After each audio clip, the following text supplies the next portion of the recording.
Il est écrit: au commencement, Dieu créa les cieux et la terre. La terre était informe et vide, et les ténèbres couvraient la face de l'abîme, et le souffle de Dieu planait au-dessus des eaux. Genèse, chapitre 1, versets 1 et 2. Ces mots ouvrent le Premier Testament. Ils sont lus, récités, transmis depuis des siècles. Ils semblent poser une évidence, un commencement, un point de départ. Sur la chaîne Chokhmah, nous allons suspendre cette évidence, non pour la contester, mais pour l'écouter autrement. Car parfois, le texte sacré ne demande pas d'être expliqué immédiatement, mais d'être arrêté, interrompu, comme si le récit lui-même appelait un recul. Avant que le temps ne s'organise en jour, avant que la parole ne structure le monde, avant même que le commencement ne soit nommé,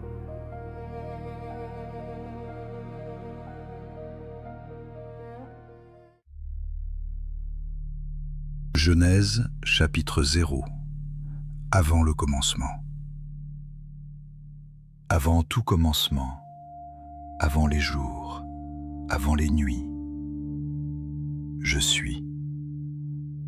Sans forme et sans temps, aucun mot n'existait, car la parole n'avait pas encore façonné les choses. Alors, j'ai voulu que soit l'être, et de ma volonté jaillit la première matière, sans forme, sans lumière, sans mesure. La parole était en moi, et ce qui fut par elle. Mon souffle enveloppait ce premier état comme une promesse silencieuse. La matière devint un abîme en attente, une profondeur sans frontières, préparée par moi, l'unique qui agit de multiples façons. J'ai tendu les ténèbres comme un voile.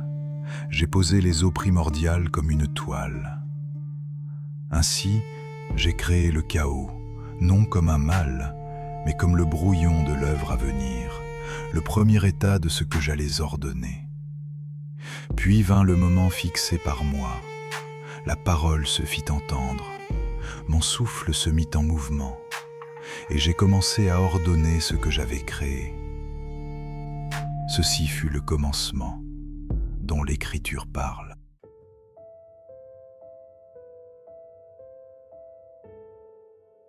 Chapitre 1. Comment lire le commencement? Après le retour en arrière, après la suspension du temps, le récit reprend, mais il ne peut plus être lu de la même manière, car ce que nous avons entendu n'était pas une réponse, c'était un cadre, une profondeur, un hors-champ. Avant d'expliquer Genèse, il faut d'abord comprendre ce que Genèse cherche à faire. La Bible n'est pas un manuel scientifique. Elle n'énumère ni durée, ni mesure, ni mécanisme physique. Elle parle en langage de sens, en langage de relation, en langage d'alliance. Le Premier Testament ne commence pas par une théorie de l'univers. Il commence par une mise en scène théologique. Un monde est là, et Dieu entre dans ce monde pour y instaurer un ordre. Il est écrit: Dieu dit que la lumière soit, et la lumière fut. Genèse, chapitre 1, verset 3. Avant cette parole, rien n'est encore structuré. Le texte ne s'interroge pas sur l'origine de la matière, mais sur l'origine de l'ordre. C'est ici que se joue une confusion fréquente. Nous projetons sur le texte biblique nos questions modernes: l'âge de l'univers, la formation des planètes, l'apparition de la matière. Mais le texte ne répond pas à ces questions parce qu'il n'a jamais eu l'intention de le faire. Un hébraïsme dit « Bréchit ».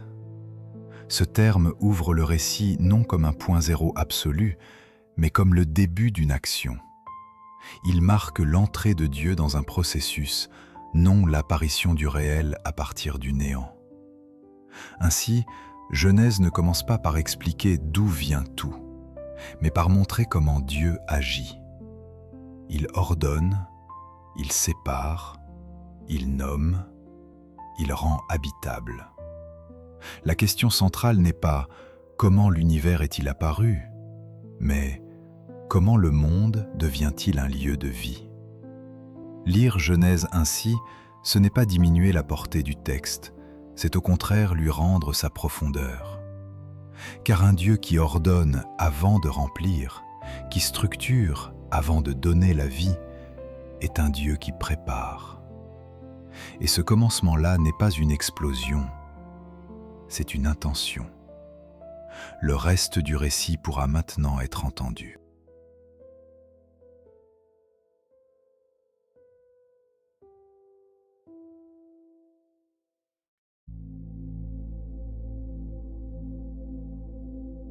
Chapitre 2.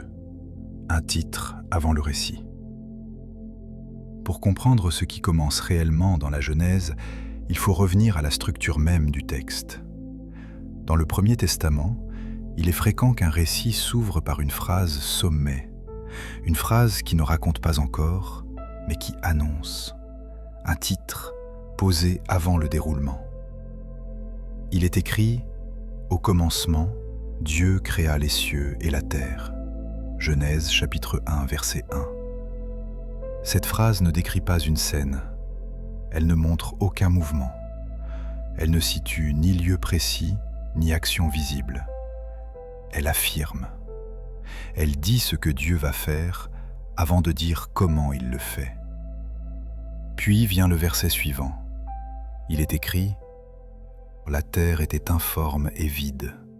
Genèse chapitre 1, verset 2. C'est ici que le récit commence véritablement. Un mot hébreu apparaît alors, discret mais décisif. Haïta. Il s'agit d'un verbe au passé descriptif. Il ne signifie pas devint, il signifie était. Le texte ne raconte pas une transformation soudaine, il décrit un état déjà présent.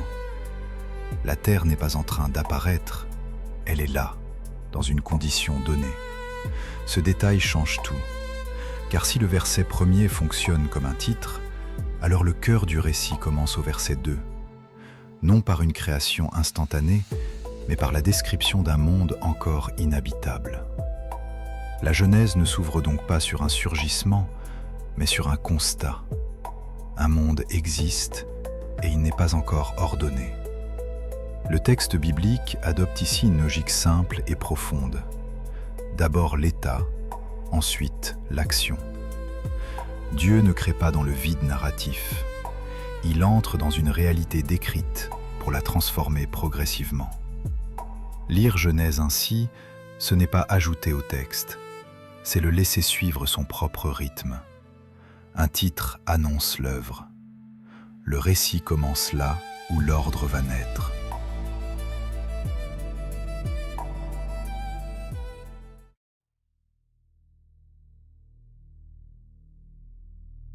Chapitre 3.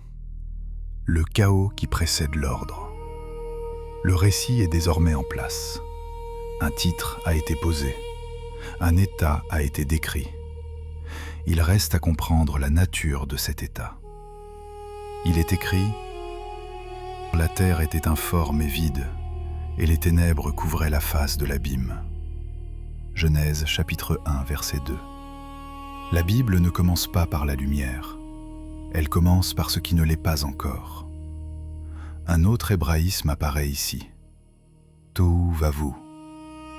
Cette expression désigne une réalité sans structure, sans organisation, sans finalité. Non pas un mal moral, non pas une force hostile, mais un monde qui n'est pas encore prêt à accueillir la vie. Le chaos biblique n'est pas une opposition à Dieu, il est une étape du récit. Dans la pensée biblique, le désordre n'est pas l'ennemi, il est ce qui précède l'ordre. Les ténèbres ne sont pas condamnées, elles sont simplement là, présentes, silencieuses. Et au-dessus de cette réalité encore informe, le texte introduit une attente, une suspension. Il est écrit « Et l'Esprit de Dieu planait au-dessus des eaux ». Genèse chapitre 1, verset 2. Avant toute parole créatrice, Avant toute séparation, quelque chose veille. Le récit ne montre pas Dieu luttant contre le chaos, mais le surplombant, le contenant, le préparant. Ce détail est essentiel, car il révèle la logique profonde de la Genèse. Dieu ne supprime pas le chaos, il l'ordonne.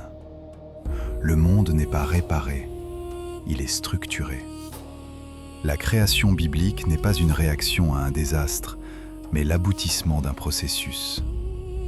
Ainsi, le chaos n'est pas une erreur, il est un commencement silencieux. Et lorsque la parole va enfin retentir, ce ne sera pas pour faire exister la matière, mais pour lui donner une forme, un rythme et une destination.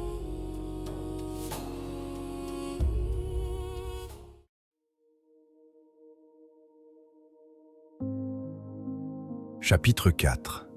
La Bible et le temps long. Une fois le cadre posé, une question revient inévitablement. Elle traverse notre époque, nos débats, nos doutes. Que faire du temps ? Car la science contemporaine parle d'un monde ancien, d'une terre façonnée sur des durées immenses, de processus lents, successifs, parfois chaotiques. Et pour beaucoup, cette parole semble entrer en conflit avec les premières pages de la Bible. Mais ce conflit n'est pas dans le texte, il est dans la lecture. La Genèse ne donne aucun âge à la matière. Elle ne fixe aucun calendrier cosmique. Elle ne cherche pas à mesurer le temps physique. Elle parle d'un autre temps, un temps théologique, un temps du sens. Il est écrit « Car 1000 ans sont à tes yeux comme le jour d'hier quand il n'est plus ». Psaume chapitre 90, verset 4. Le Premier Testament connaît la différence entre le temps de l'homme et le temps de Dieu, entre la durée mesurable et le dessein. La science observe comment le monde se transforme. La Bible révèle pourquoi il est ordonné. L'une décrit les mécanismes, l'autre révèle l'intention. Lorsque la Genèse parle de jours, elle ne parle pas d'unités astronomiques au sens moderne.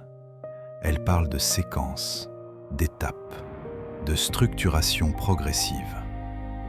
Le texte biblique n'entre pas en concurrence avec la science parce qu'il ne joue pas sur le même plan.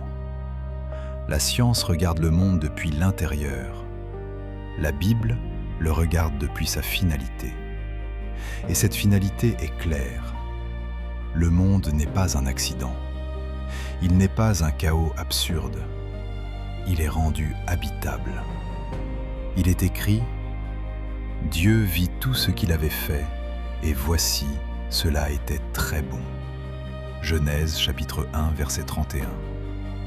La bonté du monde ne vient pas de sa rapidité, ni de sa simplicité. Elle vient de son ordonnancement. Ainsi, reconnaître un temps long, une terre ancienne, une matière patiemment façonnée, ne contredit pas la Genèse. Cela rejoint son intuition la plus profonde.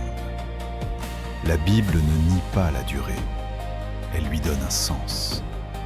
Et c'est peut-être là, dans cette rencontre entre le temps et l'intention, que le commencement devient intelligible.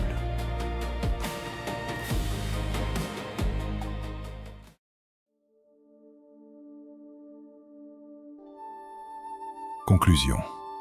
Un Dieu qui ordonne par amour. Comprendre que la Genèse ne commence pas au néant, mais à l'ordonnancement, ce n'est pas un détail technique, c'est une révélation sur le cœur de Dieu. Car si Dieu avait tout créé d'un seul geste, sans progression, sans préparation, sans attente, la création aurait pu apparaître comme un acte brusque, presque arbitraire. Le caprice d'un Dieu solitaire, créant parce qu'il s'ennuie ou parce qu'il le peut. Mais ce n'est pas ce que montre l'Écriture. Avant que la lumière existe, avant que le temps ne s'organise, avant même que l'histoire ne commence, il y avait déjà quelque chose. Non pas un chaos accidentel, mais une réalité que Dieu avait préparée. Une matière entre ses mains, un brouillon, un projet déjà en gestation. Dire cela ne nie pas que Dieu soit l'origine ultime de toute chose. La Bible affirme ailleurs que tout existe par lui et pour lui. Mais la Genèse choisit de commencer autrement, au moment où Dieu ordonne le monde pour la vie. Le commencement de la Genèse n'est pas l'instant où Dieu décide soudain de créer, c'est l'instant où Dieu commence à façonner, avec patience et avec soin, ce qu'il avait déjà voulu. La création biblique n'est pas une impulsion, c'est une intention. Un Dieu qui ordonne un monde avant d'y placer l'homme est un Dieu qui prépare avant de parler. Un Dieu qui structure avant d'habiter. Un Dieu qui aime avant même d'être rencontré. Genèse n'est pas le récit d'un caprice divin. Elle n'est pas l'histoire d'un Dieu arbitraire jouant avec l'existence. Genèse est le début visible d'un projet d'amour préexistant. Un monde préparé, ordonné, rendu habitable. Un monde pensé pour la rencontre. Sur la chaîne Chokhma, nous avons simplement pris le temps de ralentir la lecture, d'écouter le texte selon son propre rythme et de laisser apparaître ce qu'il dit en profondeur. Voilà le commencement dont parle l'Écriture.